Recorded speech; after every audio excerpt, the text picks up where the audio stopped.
안녕하세요, 크라켄입니다. 꽃 좋아하시나요? 꽃은 언제 보아도 기분을 참 좋게 합니다. 이렇게 아름다운 꽃을 항상 볼 수는 없는 것일까요? 이 영상을 끝까지 보시면 바이올렛을 키우며 꽃을 연중 내내 즐길 수 있게 되실 거예요.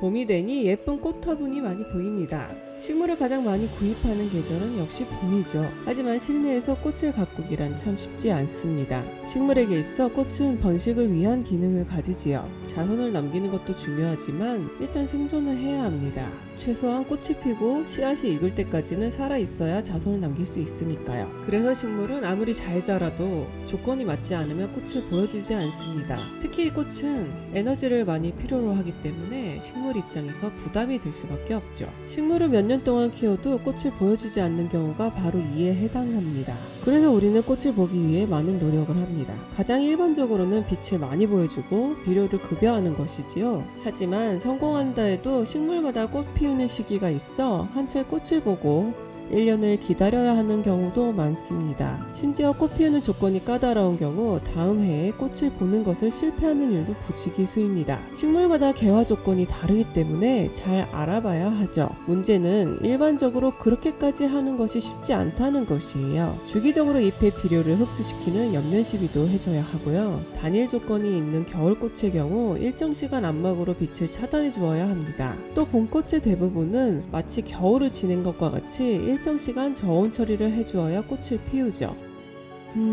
정말 보통 일이 아닙니다. 특히 요즘처럼 겨울이 너무 추운 경우에는 마당에서 저온 처리를 하다가 얼어 죽는 경우도 많이 있습니다. 농장에서는 대량으로 패턴화가 되어 있기 때문에 할 수 있지만 가정에서는 화분마다 조건을 다르게 맞춰주기는 참 어렵습니다. 바쁜 일상 중에 까먹기도 쉽고요. 그럼 그냥 매해 새로운 꽃 화분을 사는 것만이 답일까요? 어쩌면 그럴지도 모르겠습니다. 절화보다는 수명이 긴 편이니까요. 하지만 실내에서 1년 내내 비교적 손쉽게 꽃을 볼 수 있는 식물이 있다면 어떨까요?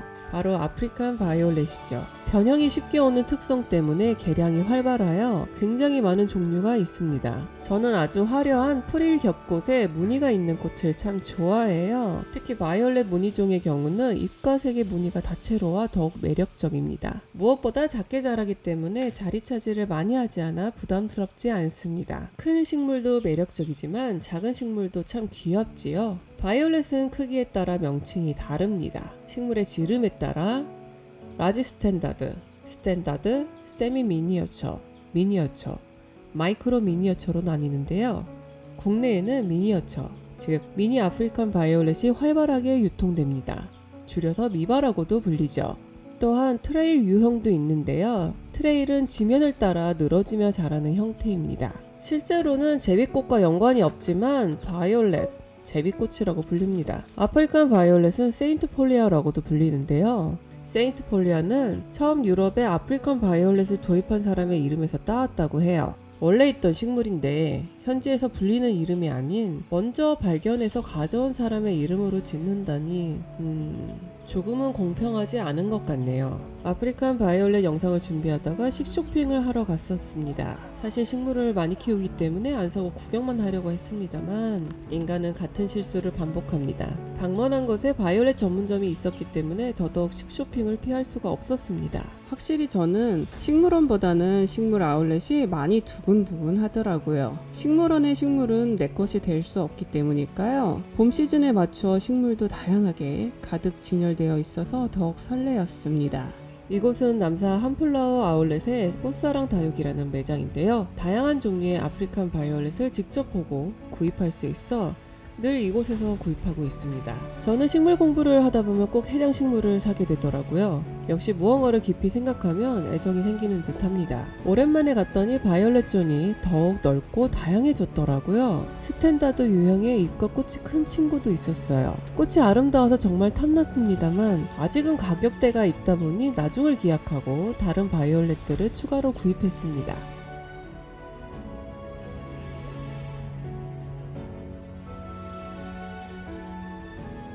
사실 바이올렛은 주기적으로 관리를 해주어야 꽃도 보여주고 아름답게 자랍니다. 하지만 몇 가지 요령만 익힌다면 쉽게 따라할 수 있으실 거예요. 작은 온실에서 꽃을 연중 내내 보여주는 식물을 찾으신다면 미니 바이올렛이 딱 취향에 맞으실 겁니다. 이 영상에서는 그동안 미루었던 바이올렛 손질을 하면서 관리법과 꽃 피우는 법에 대해서 쉽고도 명확하게 알려드리겠습니다. 사실 6개월에 한 번쯤은 손질을 해주는 것이 좋은데 1년이나 지나버렸습니다. 식물을 많이 키우다 보니 식물들 시중 두는 것이 보통 일이 아니네요. 아프리칸 바이올렛의 잎을 속관해 주는 것부터 시작하겠습니다. 준비물은 예리한 칼과 집게, 소독약입니다.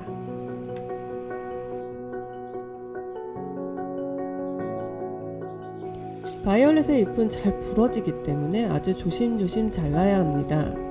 잎줄기를 손으로 부러뜨려도 상관은 없습니다. 바이올렛 손질을 하면서 잠시 꽃에 대해서 이야기해 볼게요. 꽃은 참 예쁘지요? 개량도 활발해지면서 색상도 모양도 정말 화려한 꽃들이 많습니다. 미니 바이올렛도 처음 발견되었을 때는 헛꽃의 보라색이었지만 개량이 거듭되며 프릴, 무늬, 겹꽃 품종도 생겼어요. 흰색, 핑크, 연보라색, 남색의 다양한 색상도 나와주고요. 저는 특히 겹꽃과 프릴 꽃잎, 무늬에 아주 환장합니다. 그러다 보니 미니 바이올렛 중에서도 가장 제 취향은 잼버리죠. 톤 다운된 핑크 무늬 잎과 겹꽃에 프릴꽃이라니 좋아하지 않을 이유가 없습니다. 개량해 주시는 분들 정말 감사합니다. 너무 좋아요. 잼버리 만드신 분 방향 아시는 분? 볼 때마다 그랜저리라도 올리고 싶은 마음이네요. 저에게 있어 꽃은 참 많은 의미가 있습니다. 사실 저는 꽃보다는 관엽식물이 확실히 취향이에요. 그렇다고 한들 꽃이 싫은 것은 절대 아닙니다. 사실 꽃을 무척 좋아하지만 꽃의 수명이 짧은 게 참 속상하더라고요. 그나마 절화보다는 화분의 꽃이 더 오래 가긴 합니다만 역시 시들어버리니까요. 좋아하는 꽃이 시들어버리는 것이 견디기가 힘들어서 시작조차도 하기 싫었던 마음이었습니다. 그래서 과거에는 꽃을 좋아하면서도 싫어하는 듯이 멀리했던 기억입니다. 반면 관엽식물은 잘만 키운다면 꾸준히 한결같은 모습을 보여주니 안정적입니다. 하지만 지금은 꽃 화분도 곧잘 키울 수 있게 되었어요. 꽃을 피워주는 모습을 보면 식물이 지금 행복하구나 싶고 말이죠. 물론 여건이 나쁠 때 빨리 후손을 남기기 위해 꽃을 피우는 식물도 있지만요. 지금은 꽃이 시들어도 속상하지 않습니다. 보내야 할 때 보내줄 수 있게 된 느낌이랄까요? 미련 갖지 않고 현재를 즐길 수 있는 마음가짐을 가지게 된 듯 합니다. 어릴 적에는 현재를 즐기기보다 늘 대비해야 한다고 그것이 성숙한 것이라 생각했었으니까요. 그러다 보니 즐거움을 찾지 못해서 우울하곤 했어요. 내일 시들더라도 지금 아름다움을 충분히 즐길 수 있게 된 것만으로도 많은 성장입니다. 아무것도 아닌 것 같지만 마음가짐이 바뀌었다는 것이 아주 큰 차이니까요. 사실 행복하려면 미래와 과거가 아닌 현재를 살아야 하니까요. 오지도 않은 미래를 생각하다 보면 늘 불안하고 걱정만 하게 됩니다. 사실 그 걱정의 대부분은 일어나지도 않는 미래인데도 말이죠. 곧 사라진다 해도 온전히 받아들이고 용기 내어 현재를 즐기는 것. 지금 현재 아주 열심히 살다 보면 더욱 행복한 삶을 살 수 있겠지요. 수정은 할 수 있을지 씨앗은 남길 수 있을지 알 수 없지만 영양분을 끌어모아 꽃을 피우는 식물들처럼 말이죠. 저는 주로 무늬가 있는 미니 바이올렛을 키우고 있습니다. 잎에 무늬가 있으면 꽃과 잎을 둘 다 즐길 수 있으니 더욱 좋지요. 제 취향은 무늬종 식물이기도 하고 말이죠. 하지만 바이올렛 잎의 무늬는 아쉽게도 항상 볼 수 있는 게 아닙니다. 바로 기온이 떨어지는 계절에만 무늬를 보여주기 때문이에요. 날이 더워지는 여름에는 무늬가 거의 사라지고 초록색 잎을 냅니다. 이런 무늬를 계절성 무늬종이라고 하는데요. 우리가 쉽게 접할 수 있는 계절성 무늬종에는 뉴핑크레이디 페페가 있습니다. 기온이 떨어지면 이렇게 인디핑크 색상의 잎을 화려하게 내주다가 여름에는 이 부분처럼 초록색 잎만 보여주지요.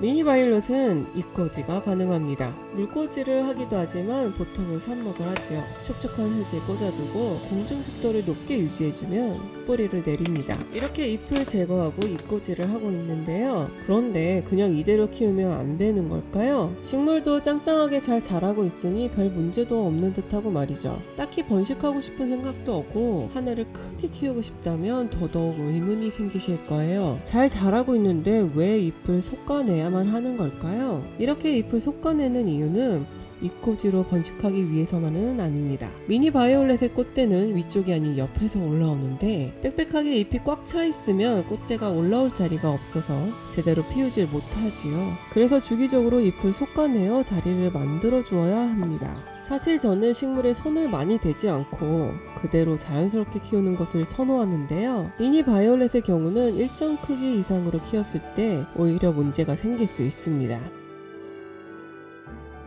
바이올렛을 성공적으로 잘 키운다면 다음 관문이 있습니다. 바로 겹순이 자라면서 크라운이 많아지고 목대가 길어지는 현상입니다. 크라운은 이렇게 겹순이 커지면서 새로운 잎이 나오는 부분을 뜻하는데요. 크라운이 많다면 더 풍성해지고 꽃대도 더 많이 올라올 수 있어 좋지 않을까 하는 생각이 들 수 있습니다. 하지만 미니 바이올렛의 경우 크라운이 많이 형성되면 에너지를 나눠 쓰다 보니 잎이 작아지고 꽃을 잘 피우지 않게 됩니다. 아마도 뿌리가 부실한 탓이 아닐까 싶은데요. 오래 키우며 목대가 길어지게 되어도 같은 문제가 발생하죠.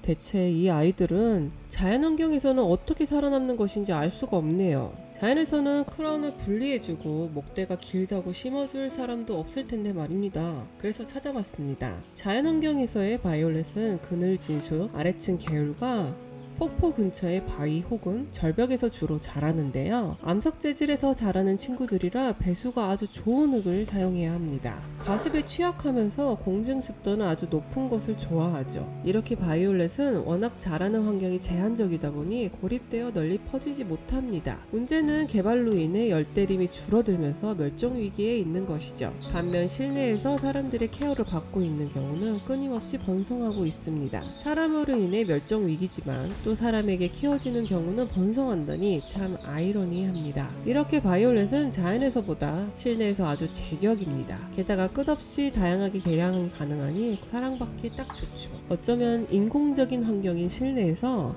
아프리칸 바이올렛만큼 자연스러운 식물은 없을지도 모르겠네요. 자, 그럼 손질없이 그냥 크게 키울 때 어떻게 되는지 알려드릴게요. 먼저 작년 여름에 겹순이 많아지기 전의 모습과 비교해 보겠습니다. 여름이다 보니 잎의 무늬는 많이 사라진 초록색을 보여주고 있어요. 하지만 꽃잎의 크기를 보면 확실한 차이를 볼 수 있습니다. 미니 바이올렛 잼버리입니다. 미처 펴지지 못해서 작은 걸까? 하는 생각을 했지만 시간이 지나도 잘 펴질 생각을 못하고 있습니다.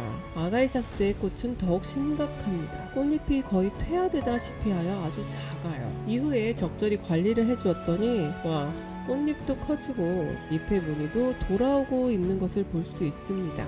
아가이삭스는 겹순 분리를 안 해줬을 때 겨울인데도 불구하고 무늬가 생기지 않았습니다. 바이올렛에게 있어 겹순 분리는 이렇게나 중요합니다. 이번에는 겹순 분리하는 법을 보여드리겠습니다. 1년 전에 잎꽂이로 번식해둔 개체입니다. 무늬도 잘 나오고 잘 자라고 있는 듯 하지만 자세히 보면 겹순이 엄청 자라고 있네요. 겹순이 나오는 원인에 대해서는 식물이 스트레스를 받아 살기 위해 번식을 시도하는 것으로 추정합니다. 그렇다 보니 온도, 비료, 물, 토양 등에서의 급격한 변화나 부족함이 있으면 더 많이 생기죠. 저의 경우는 아마 전혀 비료를 주지 않고 키워서 영양 부족으로 이런 일이 벌어진 듯 보입니다. 겹순이 조금 큰 경우는 핀셋으로 밀어서 제거가 가능합니다. 다른 겹순은 위치가 너무 안 좋아서 빼내기가 힘들 듯 하네요. 용감하신 식집사분들은 겹순을 칼로 긁어서 없애는 경우도 있지만 그러기엔 좀 마음이 아프네요. 겹순으로도 번식이 가능하니까요. 나머지는 조금 더 크면 핀셋으로 밀어서 따내야겠습니다. 졸리 빅토리는 가장 작은 사이즈인 마이크로 미니 바이올렛입니다. 마이크로 미니어처 크기의 바이올렛은 겹순을 분리하기가 참 어렵습니다. 정말 한참을 돌려보면서 겹순을 찾아보았는데요. 크기도 작고 짱짱하다 보니 구별하기도 쉽지 않은 데다가 겹순을 분리하려다가 부서져 버려서 잎만 가득 나옵니다. 너무 작은 잎들이라 흙에 꽂아두기보다 밀폐통에 넣어두었습니다. 보통 바이올렛은 겹순이나 잎꽂이로 번식을 합니다. 하지만 전혀 예상하지 못한 부분으로도 번식이 가능합니다. 아프리칸 바이올렛은 쉽게 품종 변이가 일어납니다. 변이가 일어난 품종의 경우 독특한 외관으로 희소성을 가지게 되는데요. 하지만 아쉽게도 변이가 된 개체를 잎꽂이하면 다시 원래의 품종으로 자랍니다. 변이를 유지하기 위해서는 겹순, 즉 크라운과 꽃줄기로 번식을 해야 그 특성이 유지됩니다. 꽃줄기로 번식을 하는 것은 정말 놀라운 방법이었습니다. 꽃대를 이용하여 번식할 때는 꽃대에서 꽃을 떼어낸 후 촉촉한 흙에 삽목을 해서 공중 습도를 높게 유지해야 하죠.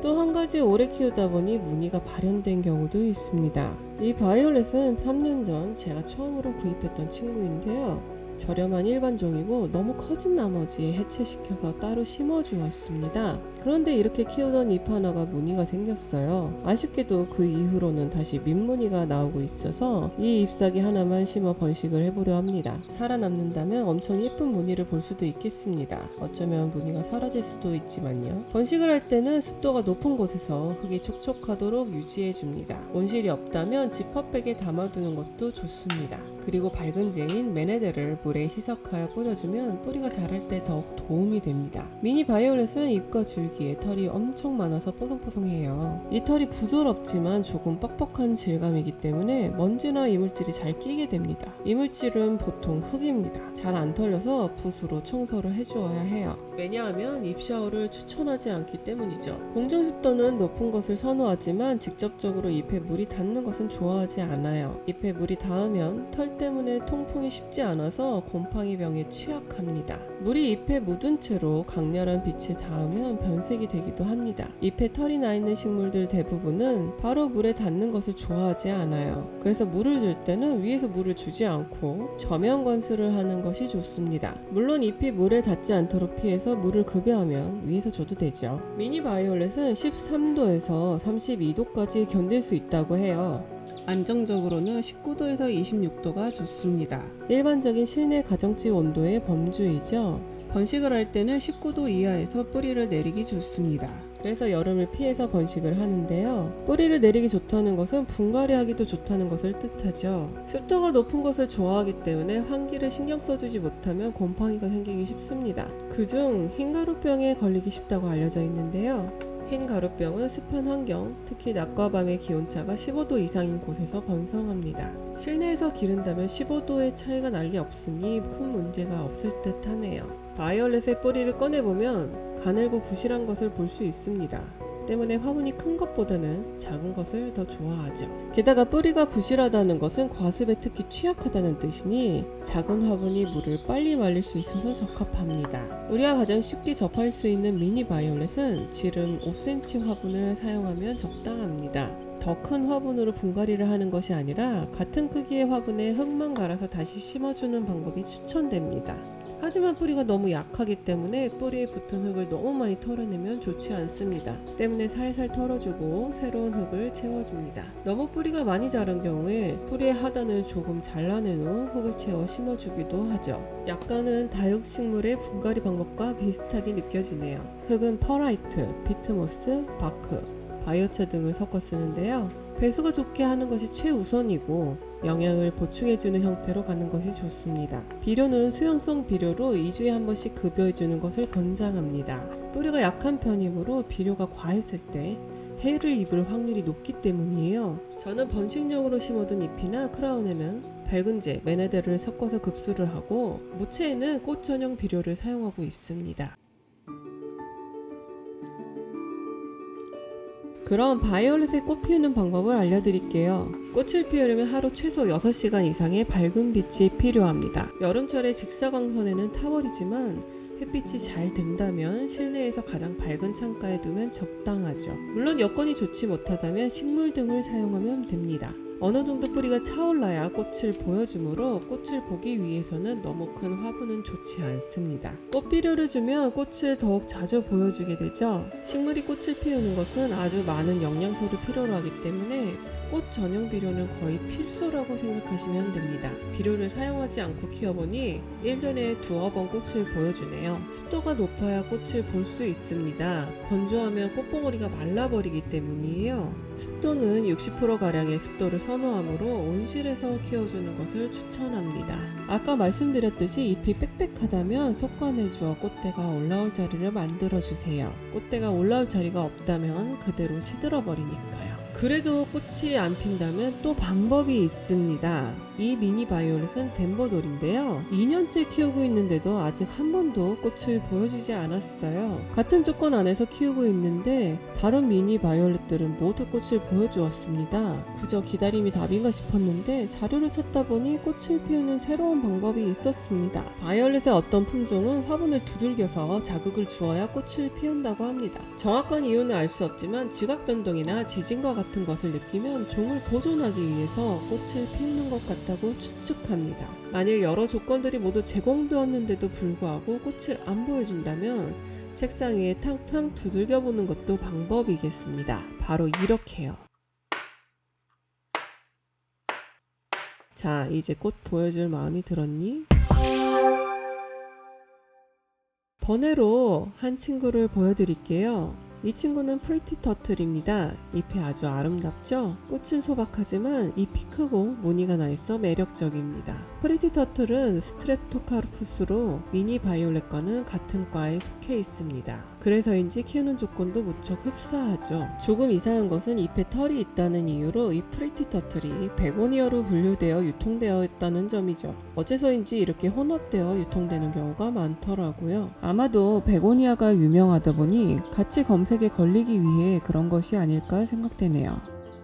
자, 그럼 영상 정리할게요. 아프리칸 바이올렛 관리법입니다. 광량은 하루 6시간 이상의 밝은 빛, 직사광선은 안 되고요. 습도는 60% 이상, 급수는 저명관수, 비료는 수용성 꽃비료 2주마다 한 번씩 주세요. 배합은 배수를 좋게 하고 영양을 추가해주는 식으로 합니다. 분갈이는 화분이 크지 않도록 흙가리를 해주세요. 주의점은 잎에 물이 닿지 않게 하고 붓으로 털어주어 관리를 합니다. 아프리칸 바이올렛의 꽃과 번식입니다. 빽빽한 잎을 제거해주어 꽃대가 올라올 자리를 확보합니다. 잎꽂이와 크라운, 꽃줄기로 번식이 가능하죠. 많은 조건을 제공해 주었음에도 꽃이 피우지 않다면 탕탕 두들겨 주어 자극을 해줍니다. 크라켄이었습니다. 구독, 좋아요 하셔서 더욱 유용한 식물 정보들을 재밌게 얻을 수 있는 기회 놓치지 마세요.